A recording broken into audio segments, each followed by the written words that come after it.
Hello, thank you for stopping by. This is Melvin, your friend here, talking about cars. At this time, we have this 4H, and we are replacing the alternator.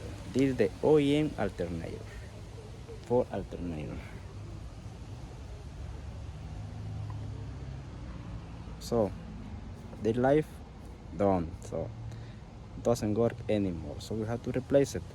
But to replace this one, you want to know what you have to remove to get access to this alternator right here. This is why I did this video. Let me show you a couple things that you must to do to replace it. Alright, the first thing to know, the alternator location. Right here with the oil fill cap is under this area right there is the alternator locator. So right here you have enough room because there is no water hose, right? And also it's not the fan. We remove the fan, but also we remove the air filter box, right? To remove the fan, we remove the air filter box, this one right here, because we need access to the plug right here. We have to unplug the fan. After replace or remove, the plug from the fan, right? You can see right here, this will be on the driver side. There is a 8mm bolt. You have to remove this 8mm. There is a hook right here to lift it up from the bottom, but at the top there is a couple bolt, one right here and the other one right there. But this one is under the radiator hose. The radiator hose is in this location, so you cannot see it.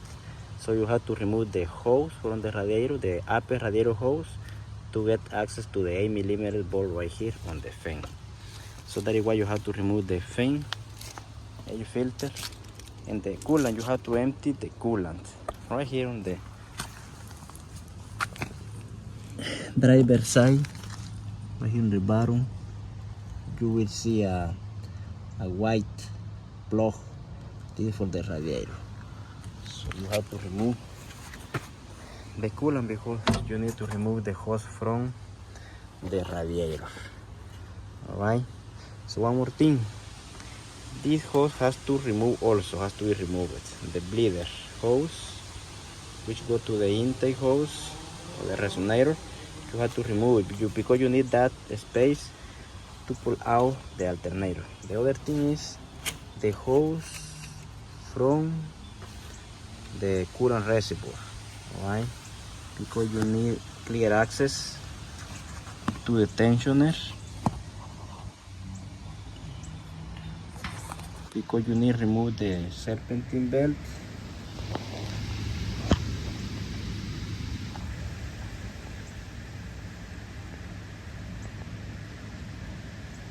Yes, so this is the tensioner. Alright, so we have to move the tensioner.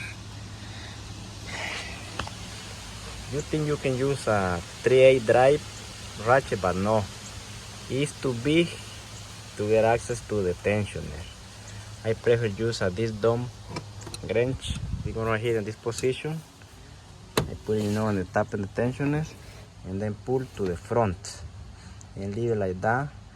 But to remove the serpentine belt, I go under the car.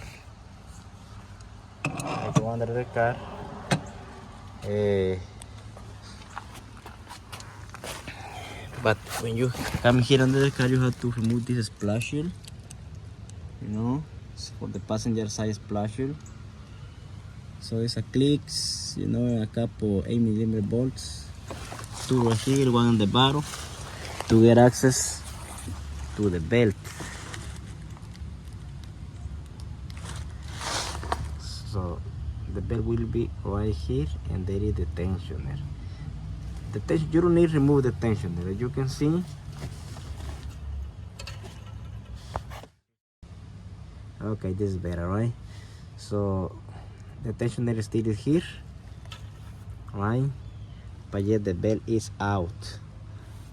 But you have to come here also you have to remove the belt from the tensioner because it's not enough room to take it out from the harmonic balancer or the AC compressor. But yes, right here from the tensioner you can pull out the belt and then remove or the rest of the pulley.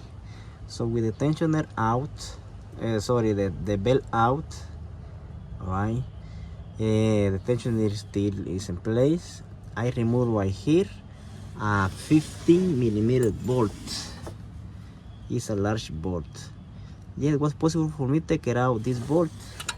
Some people say there is no space to take it out the bolt, but you can see I can put it in and take it all the way out the bolt. So you have to remove the bolt. This is for the alternator, right, from the bottom. But from the top there is something you need to know.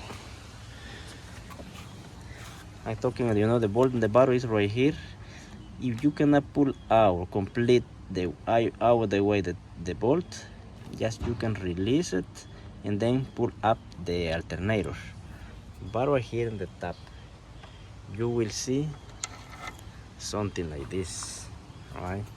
So when you use the 50mm wrench, you're going to remove just the nut, just the nut, and the stud will be in place. And you need this stud has to be out to pull out the alternator. Because on the bottom there is a couple brackets to hold it. You can slide to the left. Maybe you can pull to the front and then to the passenger side. But easy way maybe is remove this stud from place. As you can see right here, they have a head, 7mm. So I use a tiny 7mm socket, to take it out this stud right here. So with the stud out, now I can pull out the alternator and remove the plug for the alternator, and also the wire, the large wire, which goes straight to the battery. And then you can pull out on this way. The AC hose is in place. You don't need to remove the AC hose or AC line. You can leave it there, but right here you have exactly the space you need to pull out this alternator. But yes, better you remove this wire from the way. The wire is supported here on the display, but you have to take it out from the bracket or the clicks right here, or bracket, I don't know, plastic bracket. Pull out the way, and then from here, from the top, you can remove this alternator. So there is, a couple things you have to do before try to take it out this alternator. Alright, so now I'm going to put the battery. Is very important to disconnect the battery, and after replace, please clean the battery terminals, because maybe it was working fine, but when you unplug and plug back, if there is a dirty, maybe they can give you some issues. So before start using the car, remove both terminals, negative and positive, and clean all you can. Alright, has to be clean and dry to have a good connection. So this is the plug for the fan, yes, but this right here was the air filter box and all the other things. Alright, so now you know at least what part you have to take it out from this or edge to replace this alternator. It's not too hard to do it, but there is a couple things to do. Now you know.